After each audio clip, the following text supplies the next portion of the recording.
People will do anything, no matter how absurd, in order to avoid facing their own souls.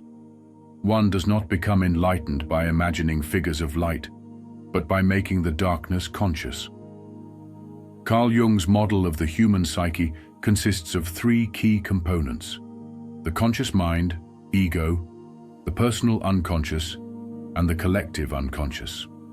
While the ego represents our conscious thoughts, and the personal unconscious holds our individual memories, including the suppressed ones, the collective unconscious is something quite different. It's a psychological inheritance which holds experiences and knowledge that all people have in common, no matter where or when they lived. This collective unconscious stores archetypes, innate, universal symbols or patterns that are present in the collective unconscious of all humans. They shape our thoughts, feelings, and behaviors and are detectable through synchronicities. Jung believed that through these archetypes, we could gain insight into the human psyche. Jung identified four major archetypes of a personality: the self, the persona, the shadow, and the anima, animus, although he believed that the number of archetypes is actually limitless. Today, we'll take a deep dive into one of Carl Jung's most fascinating psychological concepts: the shadow. The shadow is a part of our unconscious, which stores all the traits of ourselves that we prefer to hide, deny, or repress, like jealousy, greed, anger, or laziness. What makes the shadow unique compared to other archetypes is its accessibility to our conscious mind. Jung observed that we're somewhat prepared to encounter our shadow through social experiences, a criticism from a person you know, a professional setback, or simply our own moments of self-reflection. This makes the shadow more approachable than other archetypes, though that doesn't make confronting it easy. As you can imagine, hiding certain aspects of our personality doesn't make them go away. They linger, often resurfacing in unexpected and sometimes harmful ways. If you've ever found yourself acting completely out of character during stress or conflict, that's when you've experienced the shadow at work. It has an autonomous quality, emerging not as a conscious choice, but as something that seems to happen to us. The shadow manifests in our lives, not only in the things we avoid, but also in our spontaneous, unintentional actions. It sinks below the level of consciousness and thus becomes unconscious. Now, that is right due to, only he says, it sinks down because it is helped, it is repressed above. That was my first point of difference with Freud. I said there are cases, in my observation, where there was no repression from above, but the thing itself withdrew. Those contents that became unconscious have withdrawn all by themselves.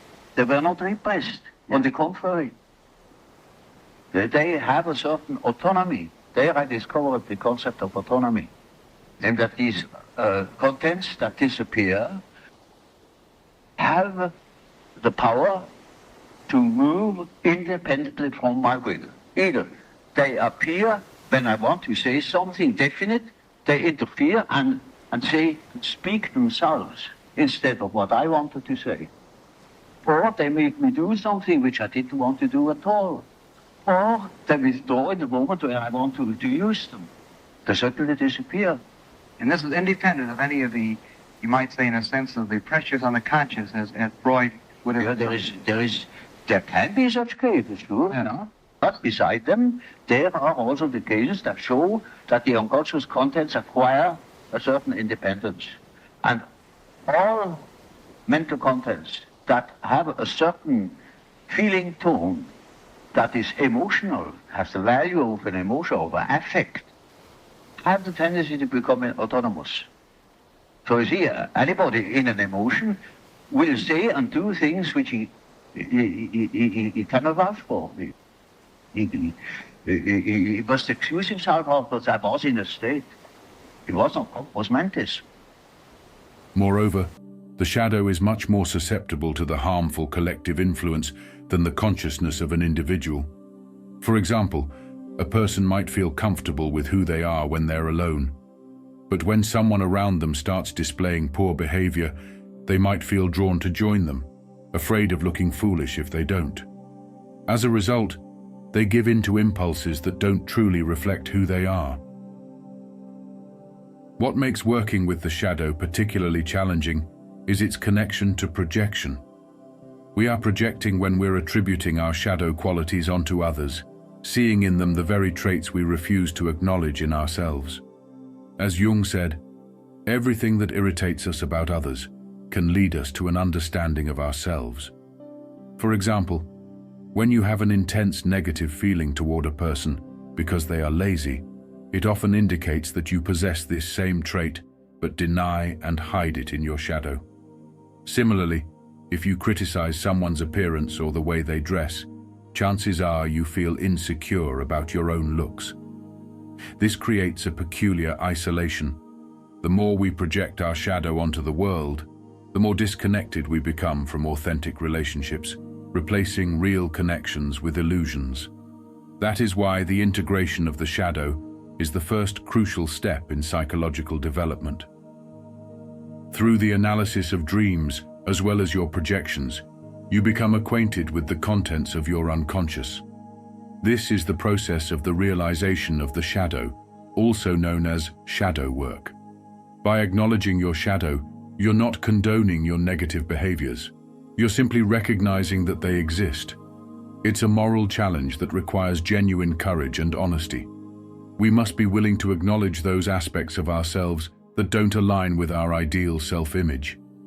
This process isn't about elimination. We can't simply remove these aspects of ourselves. Instead, it's about recognition and integration. This integration cannot take place and be put to a useful purpose unless one can admit the tendencies bound up with the shadow and allow them some measure of realization, tempered, of course, with the necessary criticism. This leads to disobedience and self-disgust, but also to self-reliance, without which individuation is unthinkable. However, there's an important distinction to make.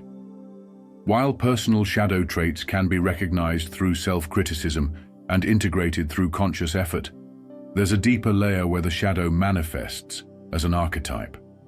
At this level, we're dealing with the absolute dark potential within human nature, a confrontation that can be profoundly disturbing and potentially destructive. It would be far too easy to think that we can integrate the shadow into our conscious personality solely by being honest with ourselves and reflecting. Unfortunately, this doesn't always work. The shadow holds powerful emotions that logic alone can't control. Taming these forces can take an enormous effort. Whether the shadow becomes our ally or enemy depends on us. The shadow isn't necessarily our opponent. It's more like any human being with whom one has to get along. Sometimes to coexist in harmony you have to compromise, sometimes stand your ground, and sometimes give love. The shadow only turns against us when we ignore or misunderstand it. The reward for this difficult work is genuine psychological growth. By acknowledging our shadow, we become more whole, more authentic, and paradoxically, more capable of genuine moral behavior. When we're no longer projecting our shadow onto others, we can see them more clearly and relate to them more honestly. In our current times, when it's so easy to project our shadows onto other groups, cultures, or individuals, Jung's insights about the shadow are more relevant than ever. The path to greater consciousness, both individual and collective, begins with the courage to look into those mirrors we'd rather avoid, embracing the entirety of our being, the good and the bad.